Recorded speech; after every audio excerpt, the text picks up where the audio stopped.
हिंदू मुस्लिम सिख ईसाई, हिंदू मुस्लिम सिख ईसाई, आजाद हिंदुस्तान, आजाद हिंदुस्तान, जम्मू एकता, जम्मू एकता, जम्मू एकता। देखिए, बहुत दुर्भाग्यपूर्ण है कि लगातार जम्मू कश्मीर के लोगों को सड़कों पर उतरना पड़ रहा है। पिछले कुछ सालों से जो स्थानीय लोगों के अधिकारों का जो लगातार हनन हो रहा है, पहले हमारी जमीनें छीन ली जा रही हैं, हमारे रोजगार छीन लिए गए, हमारे से तमाम अधिकार छीन लिए गए, यहाँ तक कि हमारे मतदान के अधिकार में भी बाहरी लोगों की भागीदारी कर दी गई। और जम्मू कश्मीर की आवाम के लिए जो पॉलिसियां बना रहे हैं, जो यहाँ पर जो है नए नए कानून ला रहे हैं, उनमें से कोई भी जम्मू कश्मीर का वासी नहीं है। बहुत दुर्भाग्यपूर्ण है कि हमारा भविष्य तय करने के लिए बाहरी लोगों को हमारे ऊपर बिठा दिया गया है। आज एलजी साहब से लेकर तमाम उच्च अधिकारी बाहरी हैं, जिनको हमारे लोगों के साथ कोई हमदर्दी नहीं है, हमारे जम्मू कश्मीर के लोगों के साथ कोई नाता नहीं है, चाहे वो हिंदू हो, मुस्लिम हो, सिख हो, ईसाई हो। स्थानीय लोगों के अधिकारों का लगातार पिछले 3-4 सालों से लगातार हनन जो है वो दिन प्रतिदिन बढ़ता जा रहा है। पहले ही जनता महंगाई की मार झेल रही है, बेरोजगारी से हम लोग परेशान हैं। हमें बड़े बड़े वादे किए गए थे 5 अगस्त 2019 को, जब धारा 370 हटाई गई कि जम्मू कश्मीर विकास की राह पर दौड़ेगा। यहाँ के युवा जो हमारे भाई हैं, उनके ऊपर रोजगार की बौछार होगी, यहाँ पर जो है तरक्की देखने को मिलेगी जम्मू कश्मीर में। आप सब गवाह हो, आप जमीनी हकीकत से वाकिफ हो। आपको ऐसा कुछ दिखाई दिया? क्या आपको कश्मीर के अंदर शांति बहाली दिखाई दी? आतंकवादियों पर काबू करते हुए दिखाई दी सरकार? हमें केंद्र शासित प्रदेश बनाया गया था, हमें बहुत उम्मीदें थी कि आज हम सीधा केंद्र शासित प्रदेश है तो प्रधानमंत्री जी हमारे रहनुमा करेंगे, हमारी खैर पूछेंगे, देश के गृह मंत्री जी हमारी खैर पूछेंगे। मगर बहुत दुर्भाग्य है हम लोगों का कि केंद्र शासित प्रदेश बनने के बाद भी आज हमारी लावारिसों वाली स्थिति बन गई है। आज हर वर्ग सड़कों पर है, बेरोजगार युवा सड़कों पर है, सरकारी नौकरशाही नौकरी करने वाले सड़कों पर है, अस्थायी कर्मचारी सड़कों पर है, जो अपने रोजगार के लिए परीक्षाएं दे रहे हैं हमारे युवा भाई, वो सड़कों पर है। यानी कोई भी वर्ग आज जम्मू कश्मीर में ऐसा नहीं है जो सड़कों पर ना हो अपनी मांगों को लेकर। क्या इसलिए हमें केंद्र शासित प्रदेश बनाया गया? क्या इसलिए हमारे जम्मू कश्मीर से धारा 370 हटाई गई? नहीं। पिछले 4 सालों से ज्यादा का समय हो चुका है, अवाम अपनी जनता की लोकतांत्रिक सरकार की इंतजार कर रही है। यहाँ लोकतांत्रिक प्रक्रिया बहाल नहीं की जा रही। पहले राज्यपाल शासन लागू कर दिया गया, उसके बाद 3 साल से ज्यादा का समय हो चुका है, उप राज्यपाल शासन लागू कर दिया गया। अब हम आते हैं जो जमीनों का हमारे पास जो है, अब लोगों को बेघर किया जा रहा है, उनके आशियानों को खत्म किया जा रहा है। कोई ये सरकार इन्हीं सरकारों ने जमीनें दी है आप लोगों को।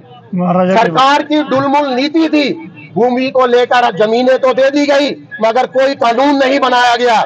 यानी आपका मेहनत की कमाई, एक एक पैसे को जोड़ के जो आप लोगों ने अपने आशियाने बनाए, उसको जो है ढाने की तैयारियां की जा रही हैं। यानी पहले रोजगार हमारे से छीना गया, अब जो बची कुची था हमारे पास, जो एक घर बचा था यहाँ के स्थानीय लोगों के पास, वो घर को भी छीनने की जो है तैयारी की जा रही है। मैं पूछना चाहता हूँ जम्मू कश्मीर प्रशासन से, पूछना चाहता हूँ केंद्र सरकार से कि ये जमीन लेकर ये किनको देने की तैयारी की जा रही है? क्या फिर से यहाँ पर अडानी, अंबानी और वो सूझबूझ वाले लोगों को देने की तैयारी तो नहीं है?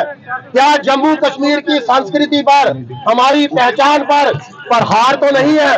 क्या बाहरी लोगों को यहाँ पर तो नहीं बसाया जाएगा इन जमीनों पर?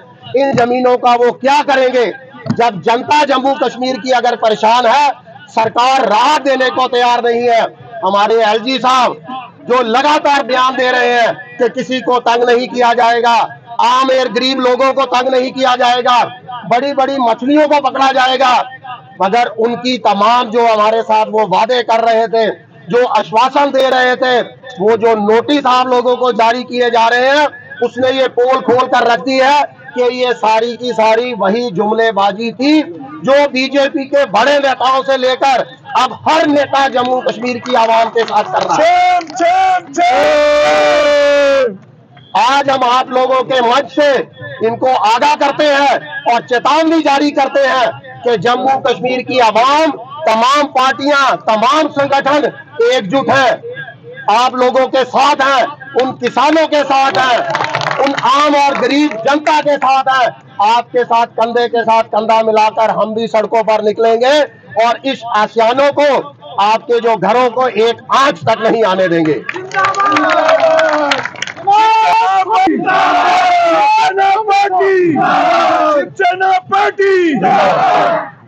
देखिए, जफर साहब ने भी मुझे कल दिया, 2-3 दिनों से मैं बिजी था, घर में कोई कार्यक्रम था, पर्सनल था।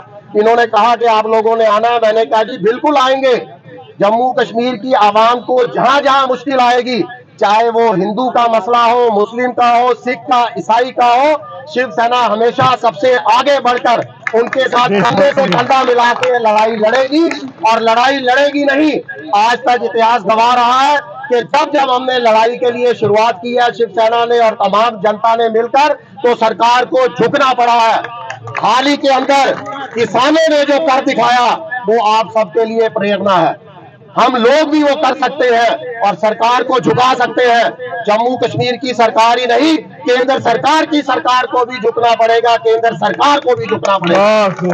जनता जनार्दन है, जनता से बड़ा कोई नहीं है। हम लोगों के वोट लेकर, शायद ये बीजेपी वाले भूल चुके हैं कि इसी जनता ने उनको जो है ऐतिहासिक जीत दिलाई थी जम्मू कश्मीर की असेंबली में। मगर आज जनता को, तमाम जनता के मुद्दों के प्रति वो उदासीन है, मौन है। महंगाई की मार हम लोग झेल रहे हैं, आर्थिक मंदी की हम लोग मार झेल रहे हैं। तो जो अपनी पाई पाई जोड़कर जो हमने अपने छोटे छोटे आशियाना बनाए, जो गरीबों का घर बनाया, जो यहाँ पर हम कारोबार कर रहे हैं उन जगह पर, उन पर भी जो है वो बुलडोजर चलाने की तैयारी की जा रही है, जिसको सहा नहीं जाएगा। अगर बुलडोजर चलेगा तो पहले हम लोगों के शरीर के ऊपर चलेगा, हम लोग वहां पर आगे आएंगे, उसके बाद हमारे आशियाने आप रहने के अधिकार बनो दिया जाएगा आपको। यानी तमाम होगा और होकर रहेगा। जब तक नोटिस रिवोक नहीं किया जाएगा, हम तमाम लोग यहाँ पर बैठेंगे और तमाम लोग आज मीटिंग करके एक चेतावनी जारी करेंगे, तमाम जितने भी पार्टियां, जितने भी संगठन आए हुए हैं, कि रिवोक जब तक नहीं होगा यहीं पर नहीं टिके रहेंगे। हम इससे भी आगे बढ़ेंगे, राजभवन तक पहुंचेंगे और राजभवन तक जाके वहां पर धरना प्रदर्शन करेंगे। हमारे जो है सहन शक्ति का, सहनशीलता का सरकार और जम्मू कश्मीर प्रशासन हमारा इम्तिहान ना ले, जनता को जो है वो राहत दे। जैसे कि लगातार एलजी साहब कहते आ रहे हैं, अपने वादों पर अमल करे और गरीब और आम लोगों को तंग ना किया जाए। अगर पकड़ना ही है तो उन बड़ी बड़ी मछलियों को पकड़ो, उन बड़े बड़े नेताओं को पकड़ो जिन्होंने कितने पता नहीं कनाल और कितने वक्फा पर जो है कब्जा कर रखा है सरकारी भूमि का। ये 2-2, 4-4, 5-5 मरले वालों को तंग नहीं करो। ये कई सालों से यहाँ पर बसे हैं और सरकार ने ही इन लोगों को जमीन दी है। उस सरकार को जाकर पूछे और अगर सरकार को अभी समय चाहिए कि आप लोगों के लिए हमारी अपील है सरकार से, जम्मू कश्मीर प्रशासन से, कि एक मजबूत भूमि नीति बनाई जाए। मजबूत भूमि नीति, एक ठोस भूमि नीति बनाकर आप लोगों को जमीन जो है आवंटित की जाए, आप लोगों को जमीन वो दे दी जाए, मलकियाना हक दे दिए जाए। यही हमारी सरकार से अपील है। मुझे जानकारी दी, मेरे पास नहीं थी, कि यहाँ पर जो है बुलडोजर तक भेज दिए गए हैं।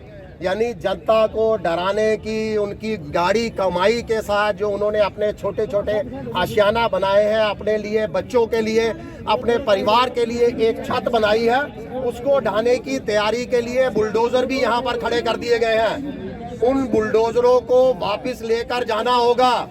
जब तक वो बुलडोजर वापस नहीं जाएंगे, हम तमाम लोग यहाँ पर धरना देंगे। जैसे कि मैंने पहले भी कहा कि इसी स्थल पर धरना नहीं होगा, इसके आगे भी बढ़ेंगे।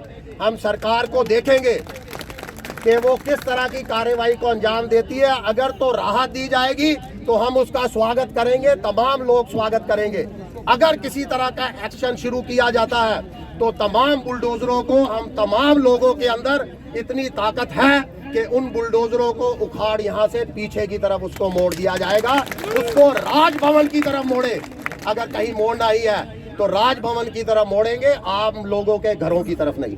शुक्रिया जी। आवाज है, जनता आज धरने पर बैठी है और बहुत दुर्भाग्यपूर्ण है कि जम्मू कश्मीर की आवाम के साथ लगातार उनके अधिकारों का हनन किया जा रहा है। हमारी पहचान को, हमारी संस्कृति को, यहाँ तक कि हमारे यहाँ के रोजगार के, शिक्षा के अधिकार का हनन किया जा रहा है, उसको छीना जा रहा है। हमारे मतदान के अधिकार का हनन किया जा रहा है। अब हद तो ये हो गई कि 2-2, 4-4, 5-5 मरले लेकर जो सरकार की नीतियों ने, सरकार ने ही इनको जगह दी थी, पूर्व तमाम सरकारों ने, उनको जो है आज उन्हीं घरों को, उन्हीं के आशियानों को ढहने की तैयारी की जा रही है। नोटिस जारी किए जा रहे हैं।